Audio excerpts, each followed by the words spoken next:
Big Vision മീഡിയയുടെ Bigg Boss ചാറ്റിലേക്ക് സ്വാഗതം. ബിഗ് ബോസ് മലയാളത്തിൻ്റെ ഇന്നത്തെ എപ്പിസോഡ് എങ്ങനെയുണ്ടായിരുന്നു? ഇന്നത്തെ എപ്പിസോഡ് കണ്ടപ്പോൾ എനിക്ക് തോന്നിയത് ഹൗസിനുള്ളിൽ കുറേ പേർ ഓണാണ്, എന്നാൽ കുറച്ച് പേർ ഓഫുമാണ്.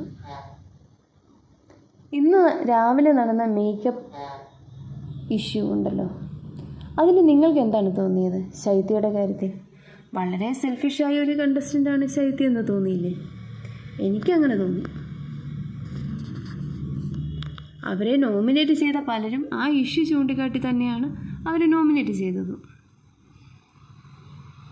ബിഗ് ബോസ് വീടിൻ്റെ ആദ്യത്തെ ക്യാപ്റ്റൻ അനീഷ് ബോസിൻ്റെ 7ൻ്റെ പണി തുടങ്ങിക്കഴിഞ്ഞു.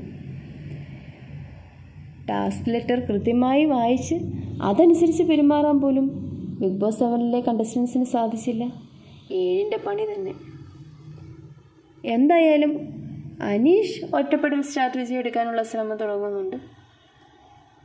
ഇനിയിപ്പോൾ ഒറ്റപ്പെടൽ സ്ട്രാറ്റജിയാണോ മറ്റെന്തെങ്കിലും സ്ട്രാറ്റജിയാണോ എന്നറിയത്തില്ല. എന്തായാലും വളരെ ബോറാവുന്നുണ്ട്.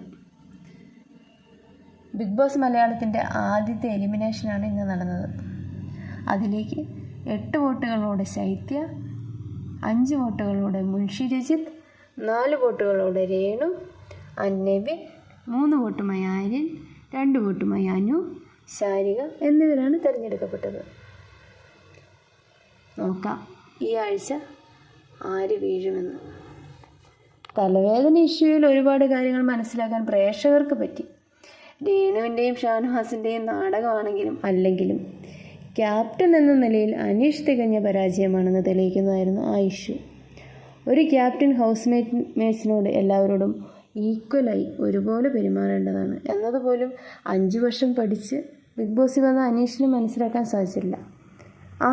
പോട്ടെ, ആദ്യത്തെ ദിവസമല്ലേ, ഇനി അങ്ങോട്ടേക്ക് ശരിയാകുമായിരിക്കും.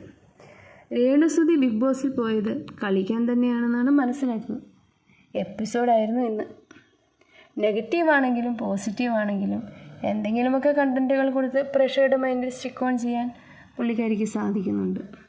അത് തന്നെയാണ് ആദ്യപടി. പലരുടെയും ഭാഗത്തു നിന്ന് ആ ശ്രമം ഉണ്ടാവുന്നുണ്ട്. കുറച്ച് ദിവസം കഴിയുമ്പോൾ ചിത്രം തെളിയും. ബിബിയുടെ 7ൻ്റെ പണിയിൽ പെടുന്നത് ആരൊക്കെയെന്നും തിരിച്ച് 8ൻ്റെ പണി കൊടുത്ത് പിടിച്ചു നിൽക്കുന്നവർ ആരൊക്കെയെന്നും നമുക്ക് നോക്കാം. വീണ്ടും മറ്റൊരു വീഡിയോയുമായി വരുന്നത് വരെ എല്ലാവർക്കും ഗുഡ് ബൈ. നിങ്ങൾക്ക് എൻ്റെ ചാനൽ ഇഷ്ടപ്പെടുകയാണെങ്കിൽ please like, share, hype and subscribe my YouTube channel.